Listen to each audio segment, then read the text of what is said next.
What I'm going to do today is go through using a Google form and how the answers or responses to a Google form look, where you can find them, and some of the things that you can do with them to easily analyze them.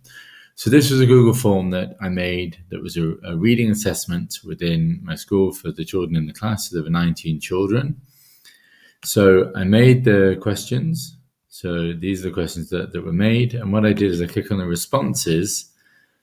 And what I can do is with these responses, I can see a summary, which shows me the email addresses of everybody that has filled them in, a pie chart showing me the basic summary of what the text was. This is based on the questions that were set, and all of the answers.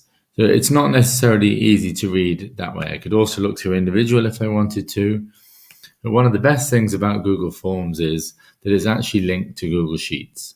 So if I click on the Sheets button, it will take me to a sheet. You might get a prompt to say, do you want to make a new sheet, which is what you should click on. So when you receive it here, when you get the sheet, you can then see all of the answers that were given, the responses to each of the question. And what you can do, you can actually sort all of these answers on all of these responses by each column. So I could sort them by email address, I could sort them by question. So for example, I'm going to sort these answers in column C, that whether it was too easy or too right, just right, by clicking on the little triangle in column C, click on sort sheet A to Z, and this then takes me to, this text was just right, too easy, or didn't understand, or too hard.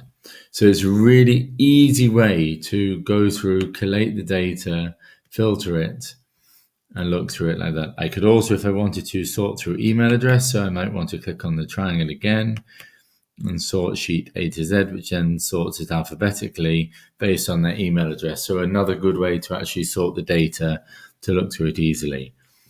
Another excellent feature of Sheets is that if you click on the individual column you want, you could click on the whole column or a piece of data, and you can click on Format, Text Wrapping, and wrap the text, which will then mean that it fits into the cell that you're typing in to make it easy to read, instead of it flowing over the whole of the length of the spreadsheet.